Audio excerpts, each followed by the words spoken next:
अस्सलाम वालेकुम व्यूअर्स, कैसे हो आप सब। उम्मीद है सब खैरियत से होंगे। तो दोस्तों, आजकल मैच तो अपने अरूज पे है, वर्ल्ड कप चल रहा है और सबको इसके दौरान कुछ ना कुछ खाने के लिए चाहिए, कुछ चटपटा सा मज़ेदार सा। और बारिश तो तकरीबन रोज़ ही हो रही है, तो मैंने भी सोचा कि कुछ ऐसी आपके साथ रेसिपी शेयर करें जिसे आप मैच के दौरान भी इंजॉय करें और बारिश में भी, और ईजी और झटपट तरीके से तैयार हो। तो बढ़ते हैं अपनी रेसिपी की तरफ। सबसे पहले मैंने आलू लिए हैं तकरीबन 1 kg और इनको छील के उबाल के अच्छी तरह मैंने छील लिया है। अब मैंने इनको कद्दूकश करना है। ये मुझे बहुत ज़्यादा बारीक चाहिए, इसका जो डो है ना ज़्यादा इसमें गुठली और कोई किसी किस्म की वो नहीं चाहिए, इसलिए मैंने इसको कद्दूकश कर लिया। अब इसमें मैंने 3 से 4 सब्ज़ मिर्चें कटी हुई डाली हैं, 1 खाने का चम्मच नमक, 1 खाने का चम्मच सुरख मिर्च, 1 खाने का चम्मच सूखा धनिया और 4 खाने के चम्मच कॉर्नफ्लावर और 4 ही खाने के चम्मच मैंने इसमें ब्रेड क्रम्स के और ढेर सारा कटा हुआ धनिया शामिल किया है और हाथों की मदद से मैंने इसको अच्छी तरह मिक्स कर लिया।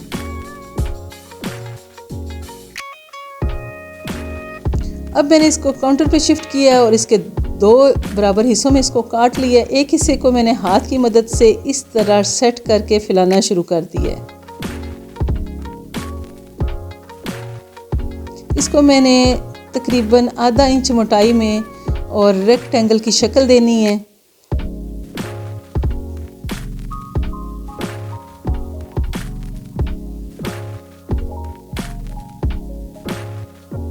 हाथों को पहले ऑयल से मैंने थोड़ा सा ग्रीस कर लिया था ताकि आलू जो है हमारे हाथ के साथ चिपके नहीं।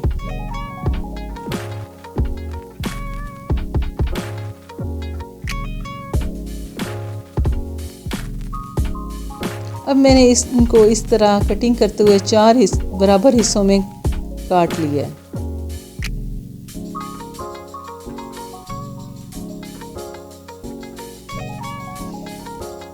अब इनकी शेप कुछ इस तरह देनी है कि ये ट्रायंगल हमें चाहिए छोटे छोटे। तो इनको मैंने एक हिस्से को मैंने 3 हिस्सों में ट्रायंगल में काट लिया है।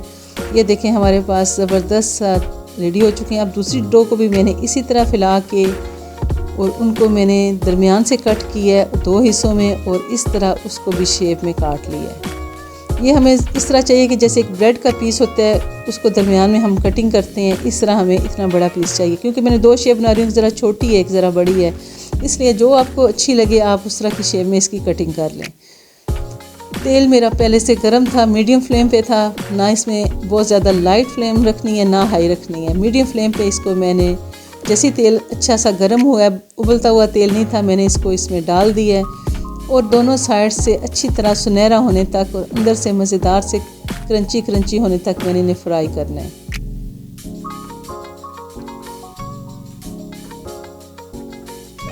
जैसे ही एक साइड पे इन पे अच्छा सा कलर आ जाता है तो मैंने इनकी साइड चेंज कर दी है।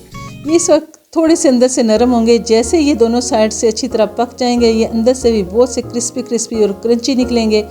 तो व्यूअर्स, इस टाइम तक आपने इनको मज़े से फ्राई करना है, बहुत जल्दी नहीं मचानी कि ये अंदर से ढीले और कच्चे रह जाएं। देखें ये दोनों साइड से परफेक्ट से रेडी हो चुके हैं। मैंने इन्हें डिश आउट किया इस तरह 1 बाय 1 करके। मैंने तमाम जो पोटैटो स्नैक्स थे वो तैयार कर लिए। आप इन्हें केचप, चटनी, किसी किस्म की मज़े की सॉस के साथ एंजॉय करें। मैच के दौरान बना के घर वालों को खिलाएं और मैच का मज़ा दुबाला करें। बारिश में तो आजकल पाकिस्तान में अरूज पे हैं, तो आप इस मौसम में भी इसको एंजॉय करें। वैसे आप पार्टी में बनाएं, लंच में बनाएं, बच्चों को लंच बॉक्स में बना के दें। ज़बरदस्त किस्म की ये आइडिया है। तो व्यूअर्स, ये थी आज की रेसिपी जो मैंने आपके साथ शेयर की। अगर आपको पसंद आई तो लाइक करें, शेयर करें और मेरे चैनल को सब्सक्राइब करें। नेक्स्ट मिलते हैं एक अच्छी सी रेसिपी के साथ। तब तक के लिए अपनी दुआओं में याद रखें। अल्लाह हाफिज़।